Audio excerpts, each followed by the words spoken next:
Good morning everyone, কেমন আছেন আপনারা সবাই? আশা করি অনেক ভালো আছেন। সকাল সকালে আপনাদের স্বাগত জানাচ্ছি আবার একটি নতুন ব্লগে। আজকে কিন্তু সকাল সকাল রেডি হয়েছি দীঘার সব থেকে ভালো জায়গাটায় যাওয়ার জন্য, যেখানে বর্তমানে দীঘার পর্যটকের অধিকাংশই ঘুরতে যান এবং একটা অত্যন্ত আকর্ষণকারী জায়গাতে। গেটটা দেখেই আশা করি চিনতে পেরেছেন, জায়গাটা হচ্ছে ঢেউসাগর। দাঁড়ান, আপনারা আশা করি অনেকেই এখানে এসে ঘুরে গেছেন। তবে জানেন তো, এখানে কিন্তু বেশ কয়েকটা নতুন প্রকল্প এখন চালু হয়েছে, যেটা বর্তমানে কার্যকর অবস্থায় নেই। আগামী হয়তো কয়েক মাস বা আগামী বছরের ভেতরে চালু হয়ে যেতে পারে। বলছেন নাকি এখানে সুন্দরবন বা গোয়ার ভাইব আপনি পেতেও পারেন। এখনও পর্যন্ত কিন্তু ঢেউসাগরে ঢোকার জন্য টিকিট 10 টাকাই নেয়, আর যদি আপনি পার্কিং রাখেন সেখানে কিন্তু বাইকের জন্য 10 টাকাই চার্জ করে। এদিকে প্রথমে ঢুকে টিকিট কেটে সোজা ঢুকে পড়েছিলাম ঢেউসাগরের মধ্যে। যদিও আজকে ভিড় তেমন নেই, আজকে সানডে, তাও কিন্তু প্রথম দিকটায় ফাঁকাই ছিল। আর ভেতরে দেখুন কি সুন্দর কাগজ ফুলগুলো হয়েছে। আমার তো আবার এগুলোকে দেখে লোভ সামলানো মুশকিল হয়। এখানে যদিও বাচ্চাদের খেলার জন্য বিভিন্ন ধরনের গেমস আর ওই টয় ট্রেন, কার, সাইকেল এইসবের অনেক কিছু ব্যবস্থা করে দিয়েছে। জায়গাটা কিন্তু এখন যতটা সুন্দর লাগছে, রাতের বেলা এলে আরও সুন্দর লাগে। আমি যেটার কথা বলছিলাম সেটা হচ্ছে এটা নিয়ে দীঘাতে যদিও অনেক জায়গাতেই বোটিংয়ের ব্যবস্থা রয়েছে, তবে ঢেউসাগরে জানেন তো একটা নতুন প্রকল্প চালু করেছে। সেটা হচ্ছে এখানে এই যে জলাশয়ের যে জায়গাটা দেখছেন, এটাকে আরও বাড়ানো হচ্ছে। আর এই যে এখানে যে ট্রলারের যে ট্রলারটা রয়েছে না, এই ট্রলারটাই করে এখানে আপনি ইজিলি ঘুরতে পারেন। এটা এখনও চালু হয়নি। বাইরে দেখলাম সাইনবোর্ডটা দেওয়া আছে যে দীঘাতে এসেও আপনি কিন্তু এটাতে করে ওই সুন্দরবন বা গোয়ার মতো একটা ভাইব নিতে পারেন। যদিও দুটোর কোনো জায়গাতেই আমি যাইনি, আর ওই জিনিসটার অভিজ্ঞতা কেমন সেটাও আমি জানি না। তবে দেখে মনে হলো কাছাকাছি হয়তো হতেও পারে।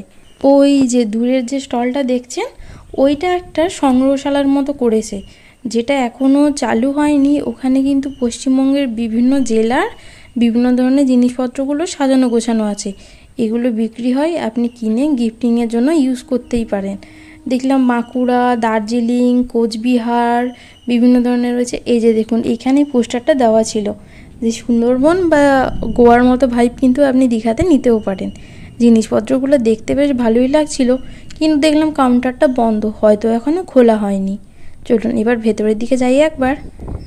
দেখেছেন, বাচ্চাদের জন্য কিন্তু পার্কটা অনেক সুন্দর করে সাজিয়েছে। আর এদিকে খাবারের জায়গাও অনেক রয়েছে, বিভিন্ন ধরনের ক্যান্টিন আছে, ক্যাফে আছে, আর ওই গেম সেন্টার আছে। এই জায়গাটা উদ্বোধন হয়েছিল অনেক দিন আগেই, কিন্তু ওই মাঝে মাঝে সাইক্লোন হয়ে এটার অবস্থা এমন খারাপ হয়ে যায়, এটাকে একবার মানে গড়া শেষ না হওয়ার আগেই ভেঙে যায়, ওটাকে আবার গড়তে শুরু করে। আজকের ওয়েদারটাও কিন্তু অনেক সুন্দর ছিল, আকাশ মেঘলা রয়েছে, আর তারপরে উত্তরে বাতাস দিচ্ছে। সমুদ্রের ধারে এত ভালো লাগছিল আজকে ওয়েদারটা। আর ঢেউসাগরে এসে এখানে একটা ছবি তোলা তো মাস্টই। I love ঢেউসাগর। আজ কিন্তু বহুদিন পরে দীঘাতে এসে একটু বেশ ভালো লাগলো। আমার এই ভিড়ভাট্টাকর ওয়েদার না একদমই ভালো লাগে না। আজকে জায়গাটা এত শান্তশিষ্ট লাগছিল, তার সাথে এত সুন্দর ওয়েদারটা অনেক ভালো লাগছিল। কিন্তু জানেন তো, দীঘায় যারা ম্যাক্সিমাম প্রি ওয়েডিং শ্যুট করে তাদের জন্য কিন্তু ঢেউসাগর একটা বিশাল ভালো জায়গা। এখানে অনেকবারই দেখেছি শ্যুট হতে, আর জায়গাটা সত্যিও শ্যুটিং করার মতো, এত সুন্দর করে সাজানো গোছানো। আর সবথেকে ভালো লাগে চারিদিকের এই বাগানগুলো, এত সবুজ। কোথাও বেড়াতে গেলে সবথেকে আগে আমাদের যে প্রবলেমটা ফেস করতে হয় সেটা হচ্ছে ওয়াশরুম। কোথাও ঘুরতে গিয়ে যদি আশেপাশে ওয়াশরুম না থাকে, সেটা আরেকটা ঝামেলার বিষয়। ঢেউসাগরের ভেতরে দেখলাম ওয়াশরুমের ব্যবস্থাও রয়েছে, যদিও তা টাকা দিয়েই ব্যবহার করতে পারেন, তবুও ভালো আছে তো অন্তত, এটাই অনেক বড় কথা। ওই যে দূরে রয়েছে জাহাজটা, যেটা হচ্ছে ঢেউসাগরের একমাত্র চিহ্ন।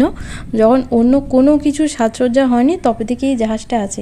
জানি না কিসের জন্য ব্যবহার করে, তবে ওটাই এখানকার প্রতীকী চিহ্ন। দেখেছেন চারিদিকটা কি সুন্দর করে সাজানো গোছানো। অনেকটা ভেঙে টেঙে গেছিলো আগেরবার যখন এসেছিলাম, এবার এসে দেখলাম সুন্দর করে সাজিয়েছে গুছিয়েছে। ওয়েদারটা দেখেছেন কি ভালো আজকে, আর আজকে ভিড়ও নেই। সুন্দর টুকটুক করে হেঁটে হেঁটে এদিক ওদিক ঘুরে বেড়াচ্ছিলাম। রাতের বেলায় স্টারগুলো জ্বললে কিন্তু পুরো ওয়েদারটাই একদম ডিফারেন্ট লাগবে। তবে কি আর করার, সকালবেলাও দেখতে কিন্তু খুব একটা খারাপ লাগছিল না। এর আগে এতবার ঢেউসাগরে এসেছি, কিন্তু এখানের এই ক্যান্টিন বা ওই খাবারের দোকানগুলো থেকে কখনো কিছু খাওয়ার ট্রাই করিনি। আজকে ভেবেছিলাম কিছু একটু ট্রাই করব, তার আগে পুরো জায়গাটা একটু ঘুরে নিই। আমার এই কাগজ ফুলগুলোকে দেখে এত আনন্দ হচ্ছিল, আমার কেন জানি না এইসবের প্রতি আবার একটু বেশিই টান আছে। ওই যে দূরে দেখেছেন, দুটো বক করেছে, তার সাথে আবার একটা ক্রোকোডাইলও রেখে দিয়েছে। বাচ্চাদের জন্য কিন্তু বেশ ভালো জায়গাটা। আর সামনের এত ভালো গার্ডেন, তারপরে ওইদিকে সমুদ্র, কম্বিনেশনটা পুরো একদম আলাদাই। এদিকে অনেকগুলো ছোট ছোট কুটির ছিল আগে বসার জন্য, এখন ওগুলো রয়েছে, কিন্তু ওই যে দূরে দেখুন দুটো হাতের মতো কিছু একটা জিনিস করছে, এটা কিন্তু আগে ছিল না। এখনও কনস্ট্রাকশান চলছে, আশা করি কয়েকদিন পরে এলে আবার দেখতেও পাবো কি হচ্ছে ব্যাপারটা। আজকে এমনিতে ওয়েদার মেঘলা, তারপরে এখন আবার জোয়ার চলছে, ওই জন্যই আর সমুদ্রের ধারে যাইনি। আর ওই জন্যই হয়তো আজকে মানে এমনি লোকজনও কম আছেন খানিকটা, অনেকে স্নান করতে আসেন তো, ওরা তো নামতেই পারেনি, ওই জন্যই ফাঁকা। বাতাসটা কিন্তু দারুণ বইছিল, আর এই যে সাইডের দিক থেকে সমুদ্রের আওয়াজ। বাড়ি থেকে হালকা টিফিন করেই এসেছিলাম, কিন্তু এখানে ফুড স্টলগুলোতে যেহেতু কোনোদিন কিছু ট্রাই করিনি, তাই আজকে ভেবেছিলাম কিছু না কিছু ট্রাই করবই। এখানে একটুক্ষণ বসে এরপরে চলে গিয়েছিলাম একবার নিচের দিকে। প্রথমে যখন ঢুকি তখন এই স্ন্যাক্স সেন্টারটা দেখতে পেয়েছিলাম, ভেবেছিলাম আজকে এখানেই কিছু ট্রাই করব। দামগুলো মোটামুটি ঠিকঠাকই ছিল। আজকে নিয়েছিলাম একটা চিকেন স্প্রিং রোল আর একটা চিকেন সমোসা। খেতে কিন্তু ভালোই ছিল, দামটাও ঠিকঠাক। চিকেন স্প্রিং রোলটা 40 টাকা নিয়েছিল, আর ওই সমোসাটা 20 টাকা মতো। এবং আমার মনে হয় ওই একটা স্প্রিং রোল আর যদি কেউ জলটা ঠিকঠাক পরিমাণে খায়, ওটাই পেটটা ভরে যাবে। আমি তো হাফটাই নিয়েই খেতে পারিনি। এদিকে কিন্তু অনেকগুলো স্পোর্টসের ব্যবস্থাও কিন্তু করেছে বাচ্চাদের জন্য। বাচ্চাদের এনজয়মেন্টের জন্য কিন্তু জায়গাটা একেবারে ঠিকঠাক পুরো। আর আমাদের জন্য শান্তির জন্য। চারিদিকটা এত সবুজ, তার সাথে বাগানের সাথে এত সুন্দর সাইডে সমুদ্র, বিশাল কম্বিনেশন। এমনিতে সাধারণত যারা দীঘা ঘুরতে আসেন, ওরা ওই কিন্তু বোটে করে সমুদ্রের ধার থেকে ঘুরে আসেন, কিন্তু আমার যেহেতু জলে ভয় লাগে, ওই জন্যই আমি কখনো ওইগুলোতে চাপিনি।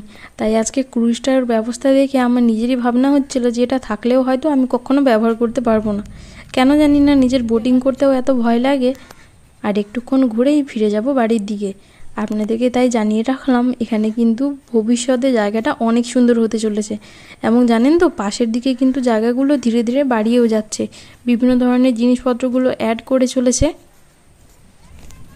আপনাদের বিদায় জানাচ্ছি এখানেই, দেখা হবে পরের ব্লগে। জানাবেন কেমন লাগলো। সবাই সুস্থ থাকবেন, ভালো থাকবেন, বাই।